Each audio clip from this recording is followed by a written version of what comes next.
All right. Well, it's 5:06. There may be some other people joining us as we.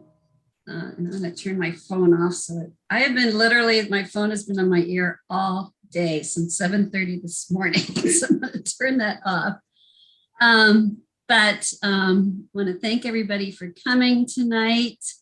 Thank my co-host, Paula Hazard, the best financial planner you can meet. And she's local right here in Huntington Beach. Thank you. From my team, Gina's on with us tonight. Hi, Gina. And Gina is showing property every single day. She is such a hard worker. Adam. Hi, everybody. There she is. Adam is actually getting a offer signed right now by a 90-year-old, but he checked to make sure that she's sound and knows what she's doing. And he said, you would never know this woman is 90 years old. So that is awesome. And she's buying a house for her son, which is so nice. So Natalie, we'll let you get going and give us a city update and let us know what's happened in the last month. And starting with the fact David's going to get his path. That's great news. Absolutely. And so our public works director, well, number one, thank you. Good evening to everyone. Thank you for having me again. And just as I mentioned last time, I'll talk and I could talk too long. So I'll say what I have to say, but then I'm always open for questions as well. And if I can't answer them immediately, I'll do my best to get the information for you. If not tonight, for the next meeting or in between, I can get it off to Cheryl. I will say that David had asked about the elevated path is what it's called over in Central Park. So if you ask about it, it is the, it is the elevated path is what it's being called. And it did start this week. It started on Wednesday. Sean also provided an update regarding the restrooms on the other side of the park over near by the library. There's a brand new restrooms over there and they were just completed. So that's a big deal. And with that, we're going to be tearing down the old restrooms, creating a, I think the Central Park group is calling it like a Zen plateau of boulders for people to be able to hang out and just kind of, look at the beautiful place there. So yeah, so that's kind of exciting too. So lots of great stuff happening in the city. And let's see, I have a number of different things that I'll go over right now. And I know Cheryl did mention she wanted to talk a little bit about short-term rentals as well. So I have that information too, but it's a little bit more dry. So let's see, let's go through some of the other stuff first. So our public information officer just sent over a bunch of different things that have been going on. So I'm going to kind of just go through and see what I think you might want to hear about. One, we're having a blood drive on March 5th. It was approved last council meeting or the one before with UCI Health Center. It's going to be at the Civic Center on March 5th. Just keep an eye out for on our social media and emails. You'll be able to register, sign up, and give blood. There's currently a national shortage of blood, mostly because people haven't been giving as much during the pandemic. So please take note of that. Let's see.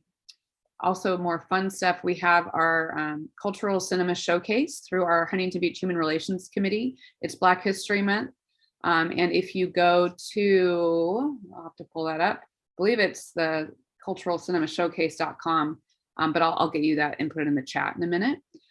You'll be able to view some of the films that have been reviewed on HB3, also on our YouTube channel. And there actually will be an in-person event coming up in mid-March as well. So I'll share that in the chat in a few moments, but you can also go to surfcitybreak.com for all of this information too. And actually that is one thing that I will also say is I would encourage you all to go to surfcitybreak.com because we are trying to make that really our center point of information coming from the city. There's a lot of misinformation, some disinformation out there, and hopefully we can get you back to that to get the right information out. You might have heard earlier this week, there was some flyers that were distributed to a neighborhood off of Bouchard that were anti-Semitic. flyers and somewhat political, but also anti-Semitic. We did provide a response to that and supporting the local community. So if you have any questions about that, I'd be happy to answer them. We always, though, will condemn any type of hate activity in our community. It's unacceptable. So definitely offering support for those community members and the Jewish community in general. Let's see. The Cherry Blossom Festival was canceled, I believe. It was previously canceled. So from what I understand, the Cherry Blossom Festival was canceled more so by the organizer because it takes such a long time to kind of put it together. And I don't think they knew what was happening with the pandemic. And so they made that decision to cancel it. It wasn't the city, but they did make that decision. So hopefully next year, because now that's 2 years in a row that it hasn't happened. So that's unfortunate, definitely. And it's a really fun event. Let's see. Other things that we're doing. So our homeless navigation center report just came out in the last week. So I'll put that in the chat as well. I'm not going to do it while I'm talking, but I'll do it when I'm done. And also you can go to surfcitybreak.com to be able to find all of that. But in there, and there was another article from the Register today about our navigation center, talked about the number of people that have been served, the number of beds that are available now versus during, in COVID, and what the maximum number at the site would be. And yeah, a lot of really good information there, but I'd be happy to answer questions. I talked a lot last time about our continuum of care, so I won't go over all that again, but I'm happy to answer questions about it. Let's see. I will say that OCTA, we found out earlier today, did not go on strike.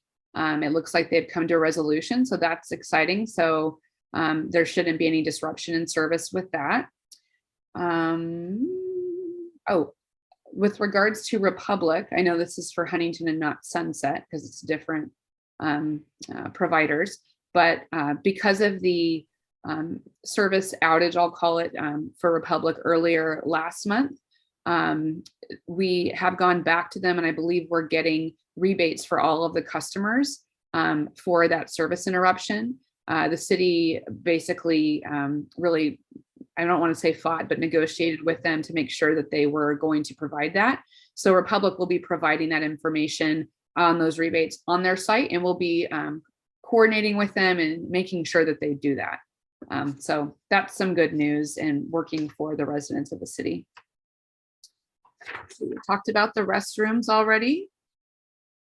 Mobility plan. We're working on our mobility plan update. Okay. I don't know if you heard about our Trails to the Sea project that we were looking at doing, which was using the Talbert Channel, looking at using the Talbert Channel for a bike path down to further down. At this point, that has been paused. It's not happening anymore. There was quite a bit of negative feedback on that. So what we're doing in lieu of that is still working to improve the mobility plans throughout the city for our bike lanes, pedestrians as well. And on that note, we are still working on the downtown redesign project that's still in the design phase as well. And of course, that will be encouraging people to, be safe and walk downtown as well. I don't know if you were at the chili cook-off over the weekend, but that was a lot of fun too. Let's see. We have our Huntington Beach Art Center centered on the center exhibit is there now through, I don't have a date on here, but it's open. Oh, there you go. Let's see. On March 5th, sorry, from 6:30 to 9, there will be a celebration of the exhibiting artists. Let's see.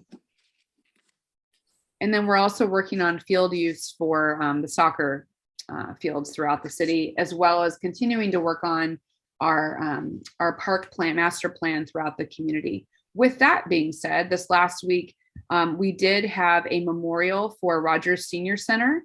It was really wonderful. Kathy Shea, who's our archivist, and also Randy Pesquera from the Senior Center came and talked about the history of the old building. It was really a memorial for all that it had been there for. And now we did a groundbreaking moving forward for the park. that many residents in the community had really fought for that open space. And we're really excited for that to start. And I'm not quite sure when that's going to be done, but it did just start this last week. So does anybody have any questions about anything that I just mentioned? There were a number of kind of fun things there. All right. I'm going to go over then. I have some talking points regarding short-term rentals.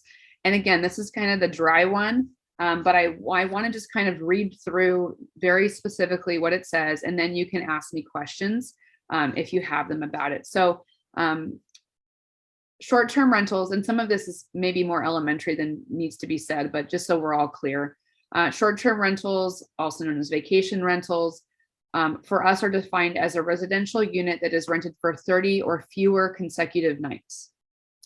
They may be in a portion of one's home, in residential properties managed by an HOA and permitted in the CC&R, a legally permitted ADU or junior ADU established before February 19th, 2021. So that's important. And also multifamily residential units. They don't include hotels, motels, inns, or bed and breakfast. So Ordinance 4224 had a huge, or is having a huge impact on short-term rental operators. So back in February of 2021, so a year ago, that went into effect, and it codified the ordinance where STRs are able to operate in the city, provided they adhere to the following regulations. Let's see. So to operate, all property owners must apply for a city permit. The permit fee is $624 for the first 2 years and $324 annually thereafter, and they must be renewed annually. They are issued by zone or property location. Zone 1, citywide excluding Sunset Beach. All permitted STRs located in Zone 1 must be hosted. So currently no unhosted short-term rentals in Huntington Beach, excluding Sunset Beach. And that initial deadline to get the permitting for that was December 31st, 2021. For Zone 2, Sunset Beach only, STRs there may be hosted or unhosted. However, property owners must, or with unhosted STRs, must obtain a city permit by March 1st, 2022. So that date is coming up very, very quickly to continue operating as such. Afterwards, only permits for hosted STRs will be issued in Sunset Beach. Hosted means the property owner must remain on the property throughout the guest stay.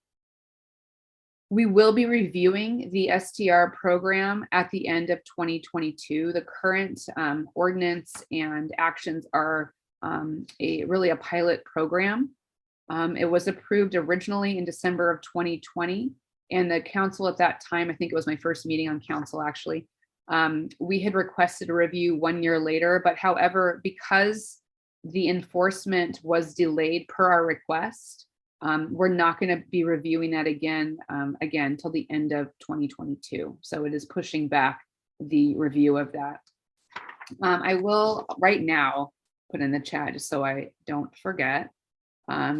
Is the fee in Sunset Beach less? Because someone just told me they only paid like $200, but maybe they were wrong. I don't think so, but I will check on that when I'm done talking, just to double check. But that should be. I think it was grandfathered in. They didn't give me that number. I'm looking on the site that I just put on here right now, though. And I don't see that. So I don't want to pause us too long while I'm looking at that. I will look at that when I'm finished though, and see if I can find any additional information. I don't see the grandfathering of the fee. And I know that again, Zone 1 and Zone 2 are different though. So I will double check that, but it looks like it's the same for both. All right. So I put in the chat the bit.ly/HBSTR permit. So you can check that out. A few of the requirements that are required to get a permit: a third-party inspection to confirm life and safety requirements, inspection by the Code Enforcement Division, general liability insurance, A listed local contact person who is available 24/7 can respond to complaints within 1 hour and take remedial action as needed. And also a neighborhood notice must be mailed. So STRs that do not currently have a valid city permit in place will have their advertisements removed by third-party STR platforms such as Airbnb or VRBO. I have heard that that's already been happening. Permits are non-transferable and must be regularly renewed. Code violations may result in a $1,000 fine per day. Issuance of 3 fines within a 12-month period can result in the revocation of the permit, and events are not permitted in STRs. They are subject to a 10% TOT and 4% TBID that are due quarterly. I was told earlier that, not with regards to that, but with regards to enforcement, as of right now, they're working on education versus fining. But it says that it may result in a $1,000 fine per day. But again, we're trying to do education right now in lieu of violation enforcement. So that's the bulk of what I had on that. And again, I know it was very dry, but I wanted to give you the very specific information that's been given to me, so that way you have that. And I called quite a few people in Sunset Beach, and they did get a letter in the mail. Okay, good. And quite a few of them already got their permits. But what they found is if you have more than one house, they're only allowing 1 permit per family. So I said, go back and ask again, because there's some people that have 2 or 3 homes that, so we'll have to see, how that works out. And I will say, these are the types of things too, that when we look back at this at the end of the year, I want for people to come and say, advocate for yourselves, give the very specific things, like if it is per se, and again, I want to double check on that, as far as how many one can have. I believe it's more based upon the property versus the number of properties somebody owns. I think what they're trying to do is restrict someone from going in there and buying up a whole bunch of properties and making half the town an Airbnb. That's even though originally Sunset Beach always was a vacation town. I mean, that's how it started out. Right. But I can see that. But I think if you have a house that's like my one client, they have a house that's been in the family forever, another home, and they live on their boat during the summer and rent them both out so they can pay the taxes. Totally. No, want both, So I think if it's been in the family, that's one thing. But for someone to come in and buy up 4, 5, 6 properties, then that doesn't make sense. Well, I personally have had terrible problems with Malibu on this, because we have our property in the LLC, which they don't show as a resident, with 25 owners to the LLC. Oh. And therefore, we are restricted to a number of times we can rent it, but we got 28,000 in taxes alone that we got to cover.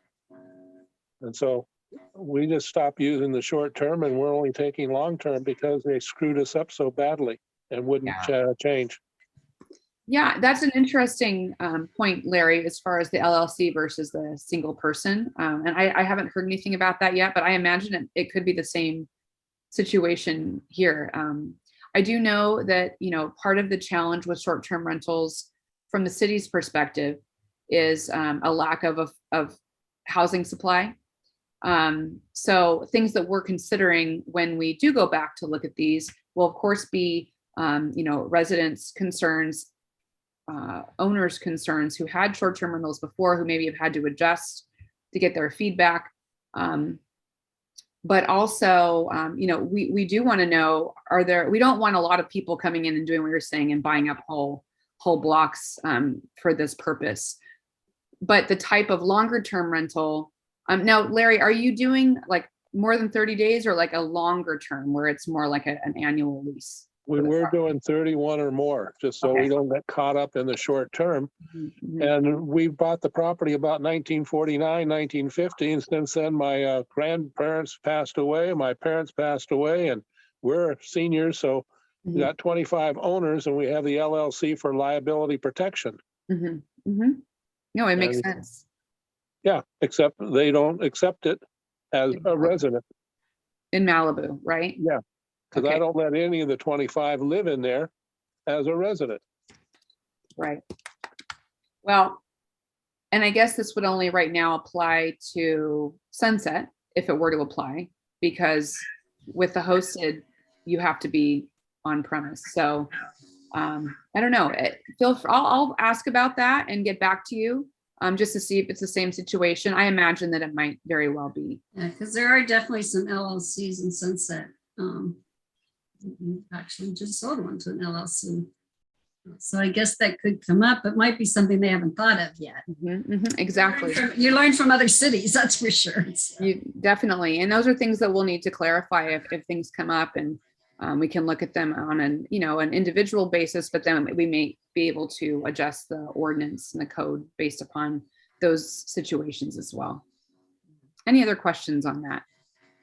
well, I'm just thinking, even if, because like in Big Bear, Lake Arrowhead, I have a lot of people that are applying for the permit now, even though they may not do it for a year, they want to make sure they have that permit in place. So that's the other question. If they sell, does the permit go with the property? And we had also talked about if they demolish an old building, but build a new one, does it stay with the property or the house or the former owners, or how's that going to work? And I haven't heard back regarding that. I did ask that question. I didn't hear back regarding that yet. So what I would appreciate is that specific question and more. If you can get me those specific questions, I can pass them along to our community development department and the zoning department to actually get, or planning department actually get the proper answers for you.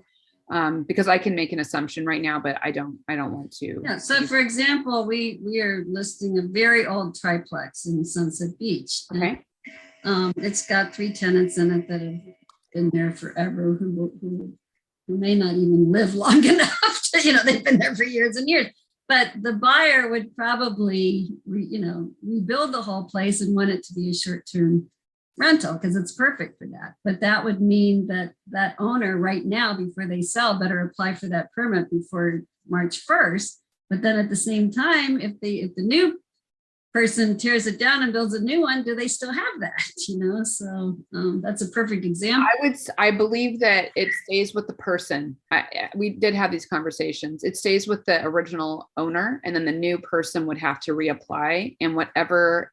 And I could be wrong, but I'm about 99% sure that the new owner, if somebody else purchased it after the date where you were required, right now you can still do the unoccupied or unhosted ones. So after March 1st, if somebody else purchased that property, I don't believe that would go with the property. I believe that they would then. But would they be allowed to reapply since it was? Oh, sure.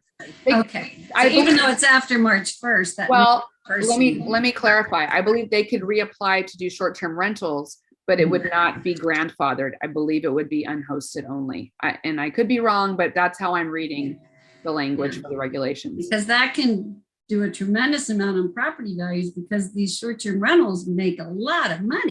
So if you're trying to sell something that right now, like up in Arrowhead and Big Bear, if it's licensed as a short-term rental, then it'll be put under the new owner's name, and they'll do a transfer and they'll pay that transfer, but they don't have to apply for a new license because the property is already licensed. Okay. So that, I'm hoping they do that the same way here. Okay, I will follow up on that, and I will mention Arrowhead as an example of how that's already being done in that way. Yeah. Because it's possible that I'm wrong, but just looking at the regulations, I think that that's how we were looking at it. But I will check that out. Okay. Yeah, I've got a new question for you. Sure, David. Somebody told me recently that the Huntington Beach Police no longer responds to burglar alarms. They subbed it out to some company. Is that correct? Not that I'm aware of, but I don't know what their procedure was before, to be fair. I can reach out and find out while we're here. That'd be interesting. Sure. Yeah. I mean, I'm trying to think of, I don't want to bug the chief. I want to see who I should reach out to. So, but I will reach out. So you're saying that before, my assumption would be that if a private alarm or security company normally probably has their own agreements. I don't know with providers, with security providers versus the police, but I'm not sure. Well, all these people now have gotten all these Simply Safes and all these Ring alarms and all this stuff. And I have one myself. And I guess from what I heard that they've been just inundated with all the false alarms and all these things that they decided to have some contracted company respond to these things. Okay, I'm texting right now. So respond to burglary alarms. See? Or do we contract? We're gonna have to. Malibu sells you have to buy an alarm permit. Oh, really? So Yeah, I have the $29. permit. Yeah, the permit. Okay. And they only come out a couple of times and then they get billed or extra. Okay. Right. Yeah. Used to be you were allowed 2 false alarms per year. And then after that, it was $75. But that was 4 years ago. Somebody told me it went way up. Yeah, so I'm texting, but I'm not sure. I imagine it might be somewhere on our city's website as well, but I don't have that information up front. But I'm adding that to my notes of things to get back to you on.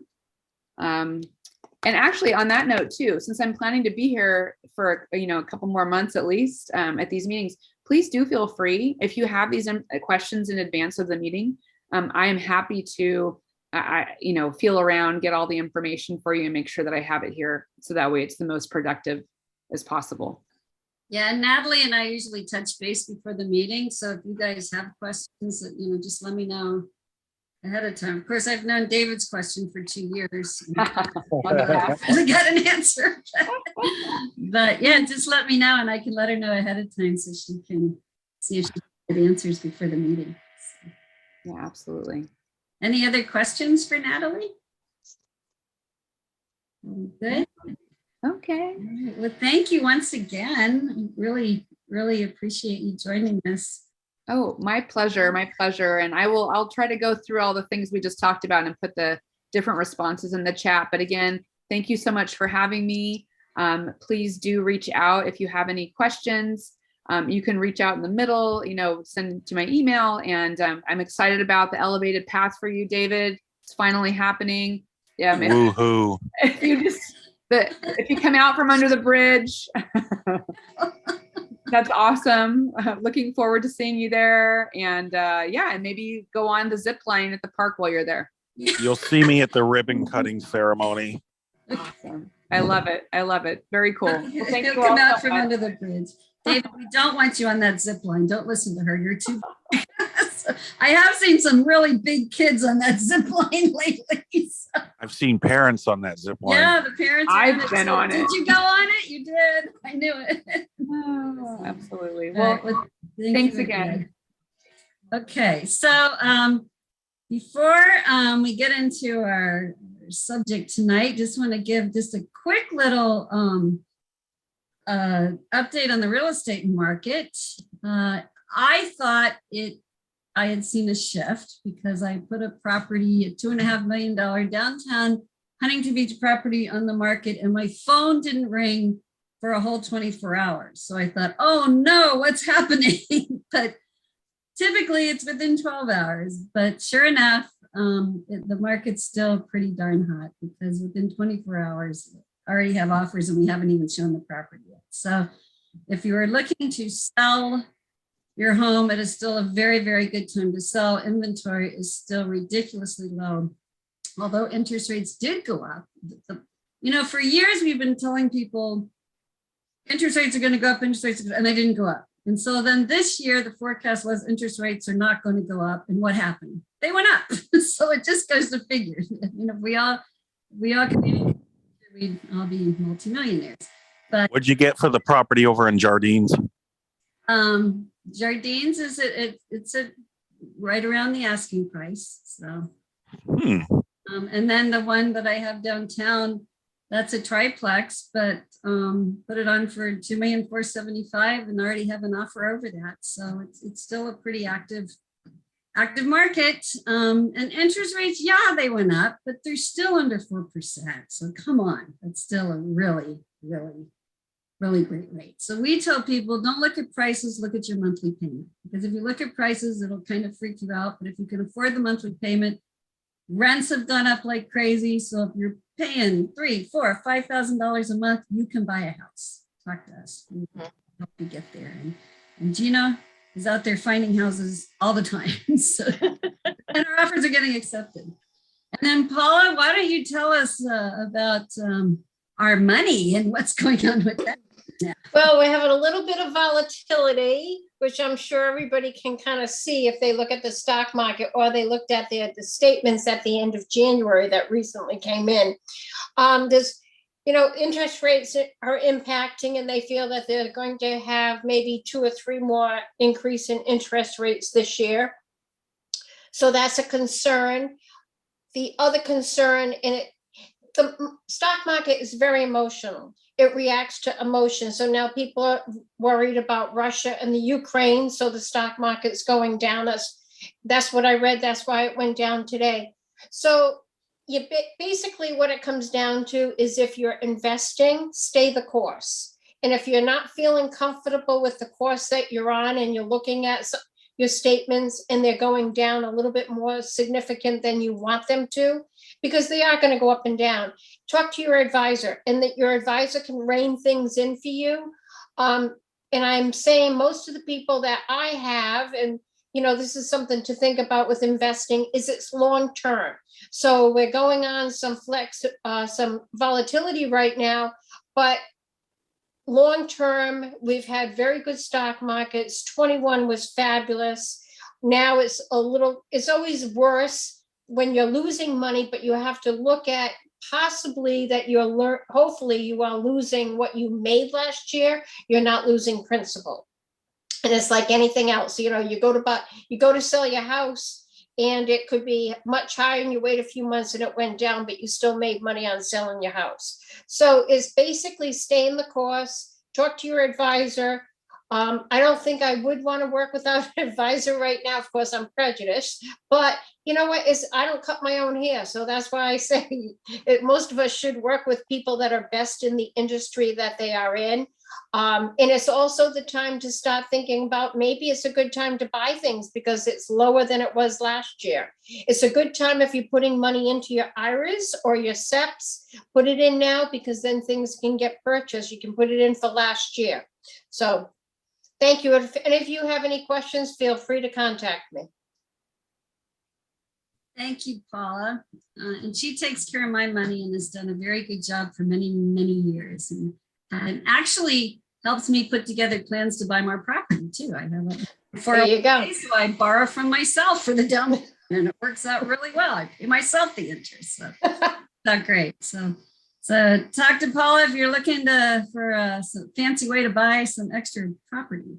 Mm-hmm. I'll be calling you, Paula. Oh, Gina, good. I'm so excited to hear everything that you're doing. Thank you. I will be calling you because I need help. I heard you're doing a great job. Yeah. Thank you.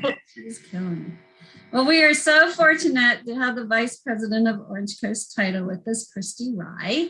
And there are a lot of people building, some call them ADUs, some call them apartments. They used to be called granny flats. So I guess we got more sophisticated, went from granny flat to ADU, but there are laws that are allowing this. And that's why you see, and I just sold one, a beautiful historic cottage on Palm Street, but behind it, they built 2 big homes behind it. I mean, by standards for the backyard, one's 1,700 square feet and one's 1,500 square feet. So you see a lot of that going up in downtown Huntington Beach on those, double lots. But we're starting to see it around town, other places too. So it all came from California knowing that we need more homes. So they, Christy, tell us about it.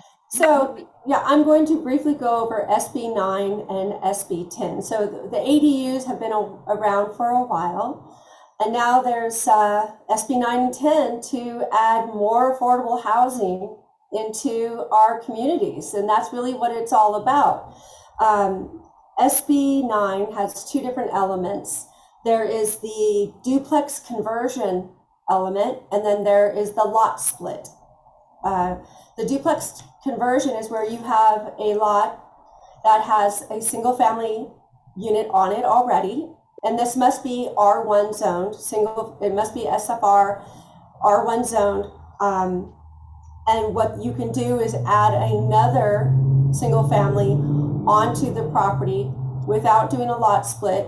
And now it's basically called, it's a duplex conversion. So you went from one structure, one single family, added another single family. Now it's basically considered a duplex, and you don't have to have, it doesn't have to be an R2 zone. It doesn't matter about the, you don't have to get approval. In fact, the cities, they have to work in harmony with you to help you, and it's supposed to speed up the process because zoning is off the table as long as we start with an R1. The duplex conversion, basically, so you take one house, add another. Now with that, you have to have that second unit, or even if you rent out both, there's no short-term rental. So just like what Natalie was talking about in Huntington Beach, the properties must be rented out for a minimum of 30 days and no less. So they really want this to be rental properties to help with the housing shortage, right? That's But what did that 31 just, days. That's be over 31 days. over 31, yeah, so more than 30, so that would be 31 or more. Thank you for that, Larry. And you now have added this value to your property because you went from a single family to a duplex. And even though they do call it affordable housing, it is going to create increase in value of homes for obvious reasons. Some of the other things I want to talk about is the parking. So if you add another unit to your lot, as long as there is within half a mile some form of public transportation, such as a bus stop, then you do not have to add additional parking. So, and that also goes with the lot splits that we will talk about. So so you take this lot, and now if you want to split it, where you can build additional parcels and we'll do a subdivision in a sense. You're doing a lot split. You're subdividing your parcel. You can make it into 2 lots as long as the lots are each 1,200 square feet or more. You can do that. So one of the people that I've listened to that talk about this is that you have to, some of these cities are so against this that they're going in and they're creating these obstacles. They're putting obstacles in our way, such as saying in this neighborhood, if you're going to do a lot split, each lot has to, or each parcel now has to have a 400 square foot garden, that is required. They're also requiring that they put, they're having these hedges placed in between, like 15-gallon hedges down the lot line to have separation, which is all taking up square footage. You know what I mean, you guys? It's taking up square footage in terms of what you can build there. So even though the municipality, they're supposed to work with the owner to make it easy, there are a lot of cities that are putting in these obstacles to make it harder for the lot split to happen. Because again, if they do the lot split, and now once you split the lot, you can put a duplex. Some areas are even seeing where they're putting a duplex and then an ADU, a mini ADU on the back. That is, if you count, 1, 2, 3, 4, 5, 6 housing units with very little change in terms of parking spaces. So of course, neighbors are concerned about having their properties become parking impacted, like North Long Beach, for example. A lot of areas in Long Beach are parking impacted, and so there's reason to be concerned, but there's limited housing. So this is what they're trying to circumvent. So cities and counties across California will be required to approve developmental proposals that meet specified size and design standards. So we still have to follow the city and city ordinances within that city.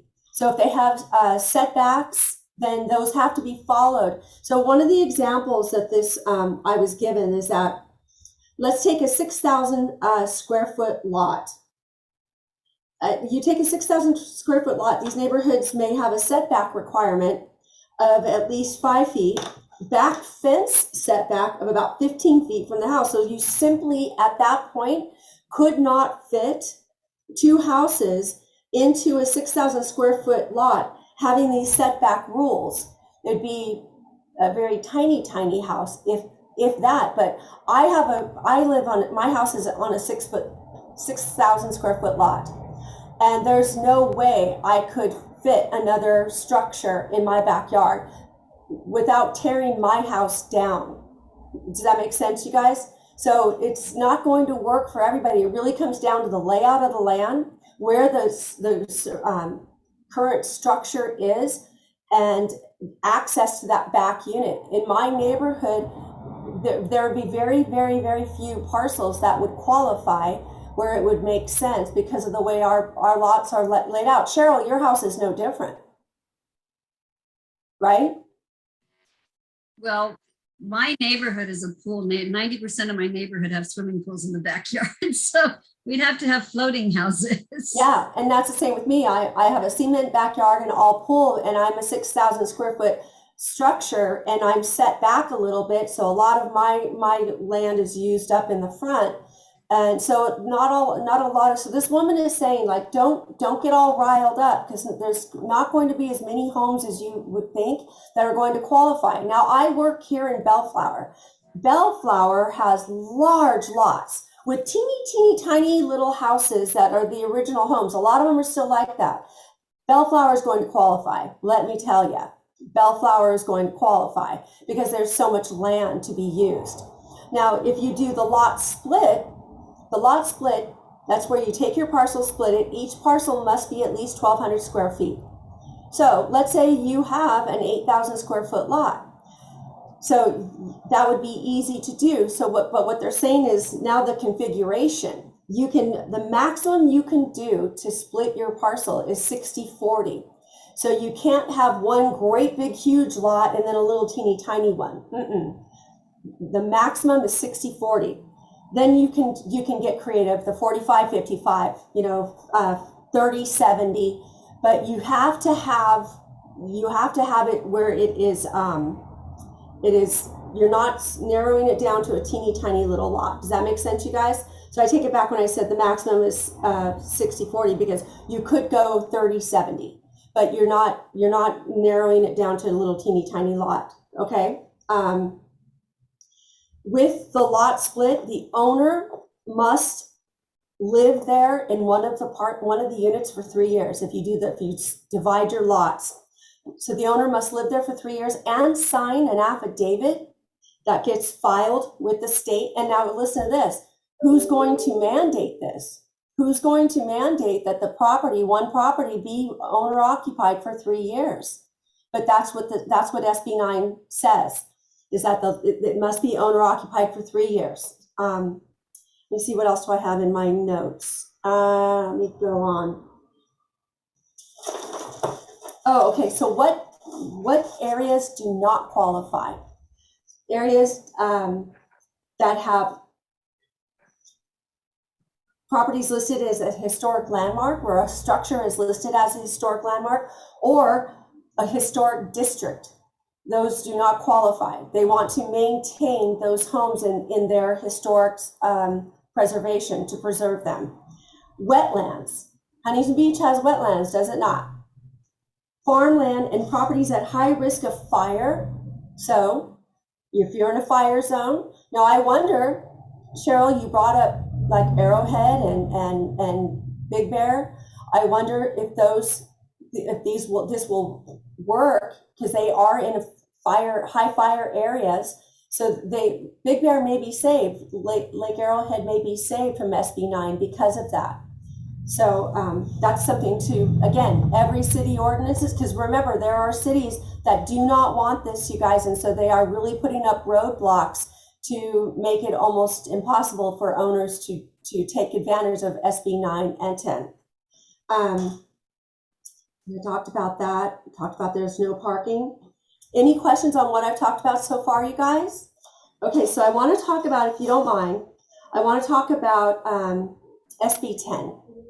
Because SB 10, now you can take any area. So SB 10 eases the process of local governments to rezone neighborhoods. So we could have an area that's zone commercial, but if there's a lot that can be where you can build units, you can go up to 10 units. Can't be single family, can't be 2 duplexes. We're talking an apartment building up to 10 units. Then that, as long as the neighborhoods are near a mass transit and a mass transit area. So I think of Long Beach that has what do they call that? The blue line that runs through it. Think about all those parcels, all those those parcels that are zoned commercial or be commercial. You can now buy that parcel and you can build a 10-unit building, and it doesn't matter that it's not residential. It is all about making affordable housing. And so neighborhoods near mass transit to increase density with apartment complexes of up to 10 units per property. The new law also allows cities to bypass lengthy renewal requirements in an attempt to help reduce cost and the time it takes for projects to be approved. So these projects are not going to be lengthy and take forever because of SB 9 and now with this one with SB 10. So it's going to really open up opportunity to create housing that is affordable, but also bring new rental properties into the mix. But then you think about all the tenant laws and how those can play in for a landlord. You know what I mean? So I hear a lot of negativity about being landlords and not being able to evict, and these will all fall into those tenant laws.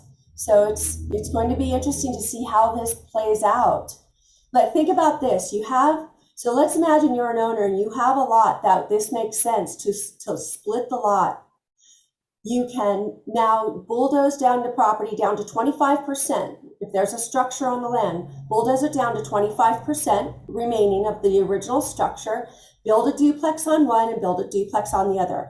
You now have 2 lots with their own parcel with duplexes. Imagine how the value, I don't know how they're going to consider this affordable housing, because your value of the home is going to be increased exponentially, right? So it's a win for the owner of the property, because they're now going to increase the value of their original parcel. It's been split now into 2, and you have potentially a duplex on each that you are now, I've seen some cities are allowing a triplex on one, a duplex on the other, with an ADU attached, a mini ADU attached to the back. So about property taxes reevaluation. Right, and they will have to reevaluate the property taxes. Oh no, you're saying they won't have to. No, I'm saying they will. I'm sorry, I thought you said it the other way, but that's correct. Their property taxes will be reassessed for that new value. Yeah. So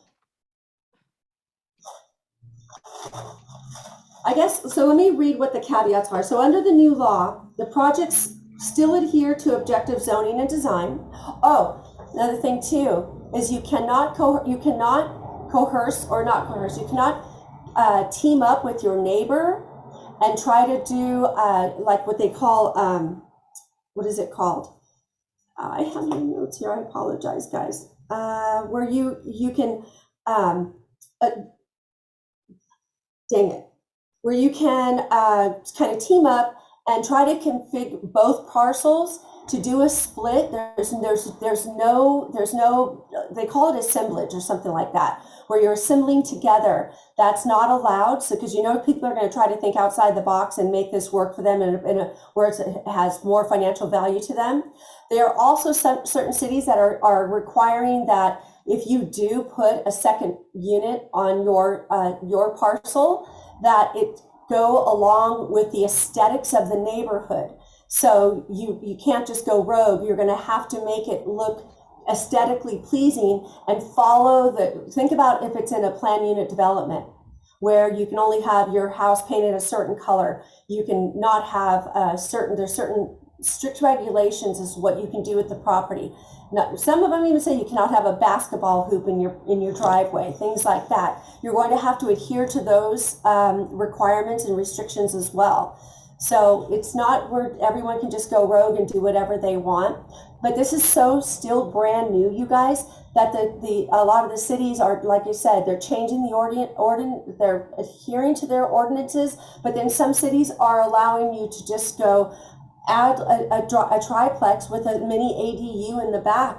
And that's just, to me, that just seems like that could be congestion beyond means, right? And Natalie, I see you have your hand up.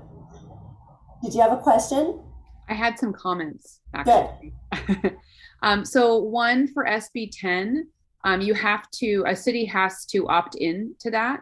Yes. It's my understanding and feeling that Huntington Beach does not have the appetite to opt into that at this point.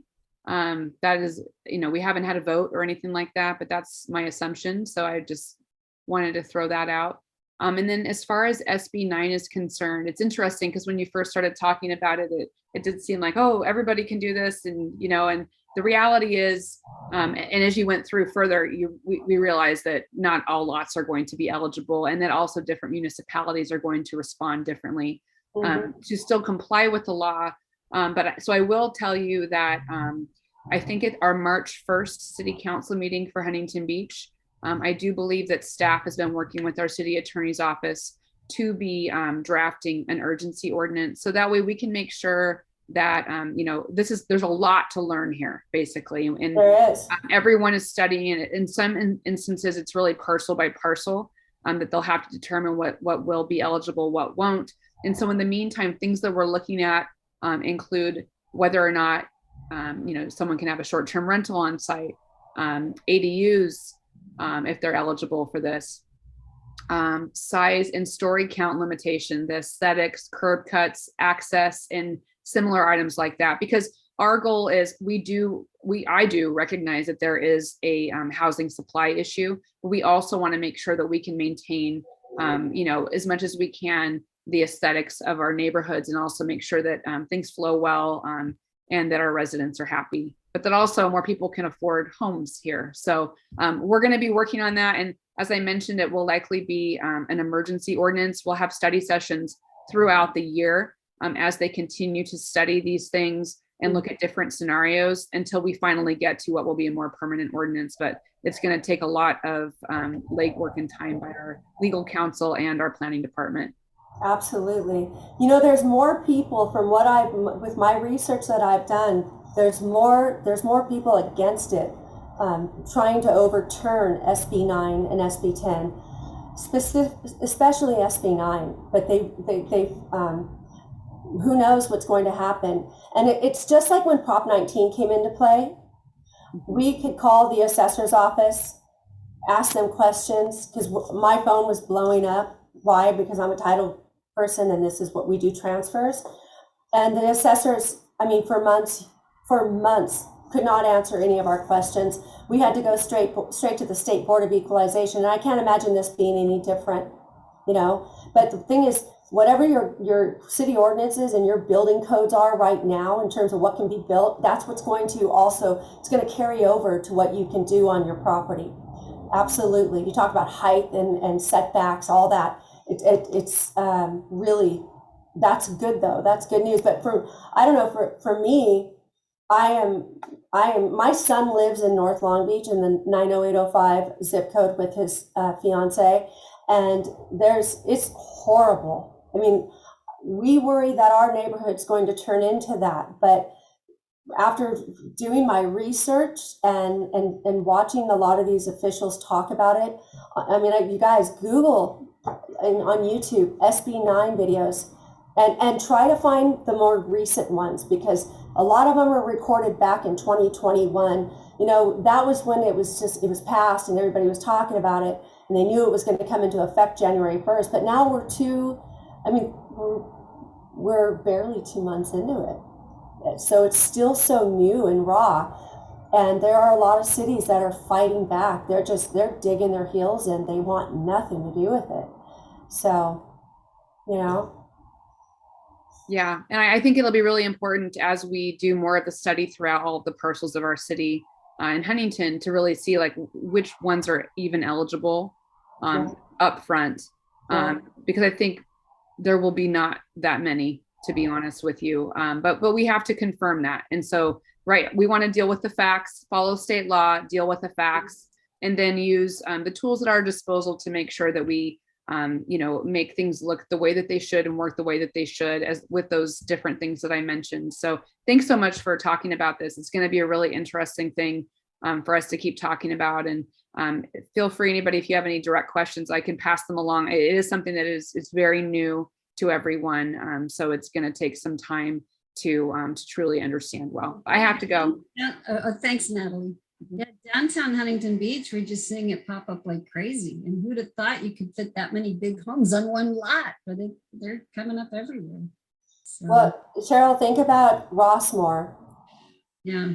Rossmore, they have huge lots, and it's a multi-million-dollar community. And could you imagine all those Rossmore moms seeing these properties popping up around their $1 million, $2 million, $3 million mini mansion? I mean, but if you think about it, you have pride of ownership, and you have, there's enough cars on the street as it is. Yeah. I just don't. So, like I was talking about it with Keegan earlier, where did they come up with this public transit, like a bus stop within a half a mile of your home?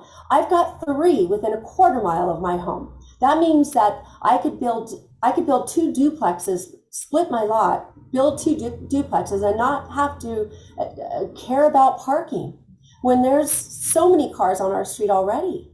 And this is the first I've heard of being by a bus stop. I mean, you might have saw my jaw drop when you said that, but I was like, wow. Half a mile? It's half a mile. Who doesn't have a bus stop within a half mile of their house on this call right now? I mean, quarter mile. Seriously, I got 3 bus stops within a quarter mile. And Christy, let me ask you a question. So I live in a PUD, and I'm not in Huntington Beach. However, who has the final authority? I mean, I have CC&Rs, even though it's single family residences. I think it's allowed in my area to put something other than my property, even though I have a pretty large backyard. Does the city override the CC&Rs of the community, or? Well, this is state. SB9 this is state. So all of us that bought into this, and I'm just saying, because I have a lot of small streets anyway in my community, to add more cars to the area where, and I have a school across the street where they're all coming in to park there. It sounds like a nightmare, to be honest. I understand the limited homes and rental, but there's a lot of those that, not when there's an association. I can't see that happening. Even though the state, because that property is not your property is only surrounding you, but you're still typically with the PUD sharing the community property. Yeah. And just like when we were talking about short-term rentals, the CC&Rs rule. So when we have people that are always looking for affordable, they want to buy a condo for $600,000 and rent it out short-term, but the CC&R, you can't. Now there's some like in Palm Springs and Palm Desert where the CC&R specifically say we allow short-term rentals. So that's why those get bought up. Right. But so that the CCNRs are still going to rule on that. And that's not your, that's not your property. But the homeowners would have to vote on that. So I don't think the state could override that. Well, That's what I've Yeah. seen in the past. You know, it's funny though, guys, with all my research, it doesn't say a thing about properties with CCNRs. It doesn't mention CCNRs restrictions. It doesn't mention HUD's plan unit developments as one of the opt-out, the ones that are granted, exile. Is that, no, you know what I'm trying to say. Granted, Interesting. non-participation. Yeah, do not qualify. Fire. Christy, Huh? oh, sorry. Hmm. Oh, I have a question when you're done explaining. Sorry. No, it's okay, Leanne. And I know I owe Okay. you a phone call, but today was crazy. No worries. I feel like no I say that every worries. day. Today was I know, crazy. right? I say that every day. Yeah, well, that's what happened to me yesterday, so I apologize too. I am working 12-hour days. I get up at 6:30 and I don't stop. Last night I didn't stop till 8. Oh gosh. I'm not Yeah. complaining. But we are I'm so just sorry. fortunate to be this busy, though. I was It's a gonna blessing. say it's the California life, but it's okay. Oh, heck yeah. I have a question about everyone is speaking in reference to, and I don't know if it's because it's mandated, but everyone is speaking in reference to these ADUs being in the backyard. If someone's property is situated in such a way that let's say the backyard is small, let's say it's 3 feet deep, okay, and they have a huge front yard and a huge driveway, would they be allowed to maybe make a courtyard situation and have the ADU in front if it was aesthetically Absolutely. close to the neighborhood? Okay. You can add anywhere as long as you've got the square footage, you can add anywhere to your structure. You can go up, you can go out, you can add on top of your garage. Yep. Oh, A lot yeah. of people are doing that on top of the garages. We're seeing a lot of that. So Yeah. On top of the garage. Oh, that's interesting. Okay. Mhm. Uh, And then giving them a separate entrance, so Right. Yeah. It's and are they allowed multiples if the space allows? Because I know you talked about like 2 duplexes, but they're not really looking for duplexes. They're just looking for, additional typical ADU, she shed, granny flat type of situation. that I think would be something you would need to clear with the city. Okay. Because because you're now adding 2 separate structures. That's they weren't thinking making ADUs that would cause parking impact. Yeah. So these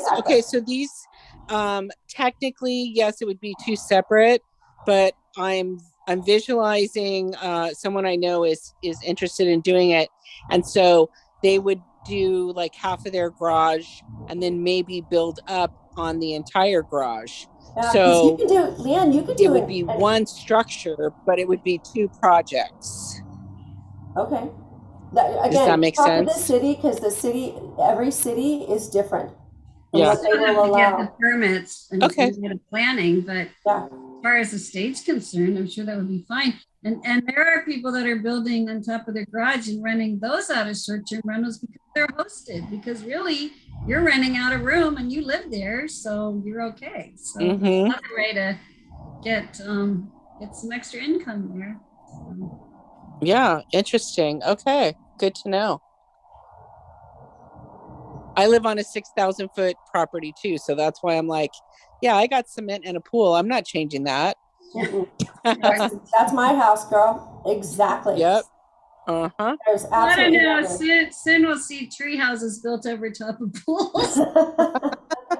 Well, we The way did have we're one of going. those at one point, but yeah. Someone will get inventive. Do what? So you know who'd be in the treehouse all the time instead of the doghouse? Tommy. There you go. You'd have to have a little elevator or a pulley for him. Oh, and he'd probably love that, actually. Max would go over and have a drink with him in Yeah, the there you go. treehouse. My RV Thank is my you. doghouse. Oh, Oh yeah? yeah, you'd have to look over at Larry. And usually the dog wants to go with me. There you go.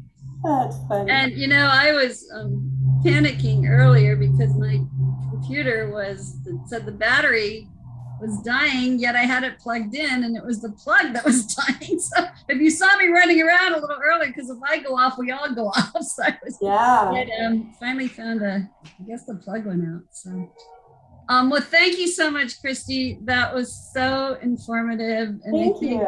Natalie talking about the short-term rentals and you, the ADUs, it was perfect for those of us that are trying to answer questions about this that we get all the time.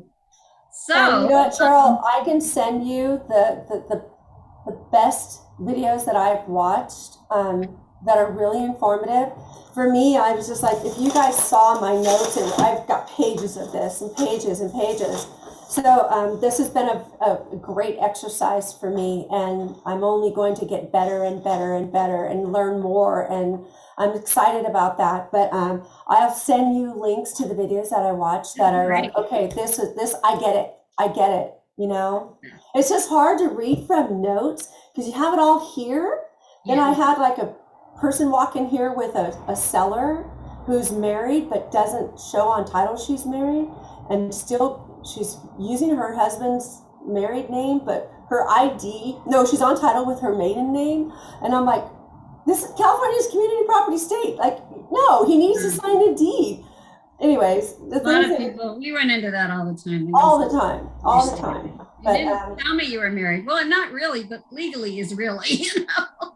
Because escrow's going, well, we know we have to do the tax forms for the franchise tax board. She goes, I'm going to have to put him in your maiden name. She goes, oh, no, I don't file taxes with my maiden name. She goes, I don't know what to tell you. I'm escrow. I have to do it the way you're on title. So guess what? Get a deed. And so she's going to have to get a deed from her husband. But then I come over here and I'm like, she messed with my mojo. No, you did a great job. Oh my God. So anyways, well, thank you. Thank you. And Paula, do you have a door prize? I do have a door prize. I have a $25 gift card to Amazon. And the question is, and Christy, thank you. The presentation was wonderful. The question is, if I decide to do a SB9, do I have to make sure that I have additional parking for that person that's going to be living there? So we're going to take the second person that answers it in chat with the correct answer, yes or no. Do I have to have additional parking?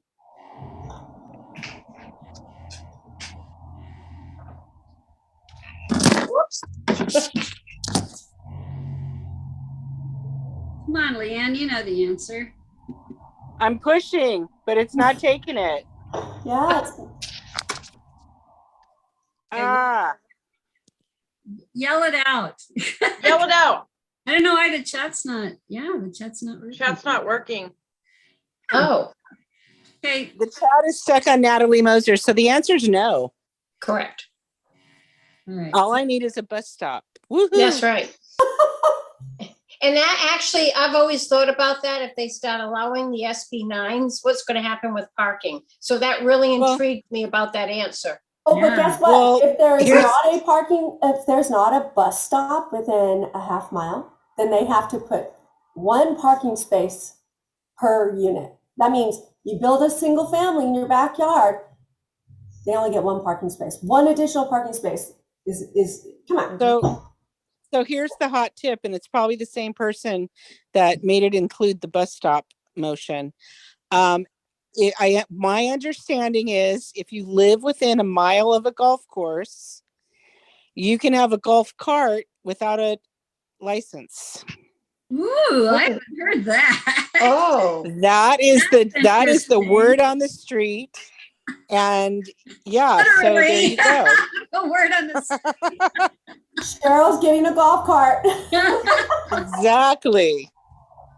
It's on my okay, list. so do we have an answer did anyone answer it? So I can Leanne. Okay, Leanne, Yeah. I'll contact you. I probably, actually, if you want to put your email in there.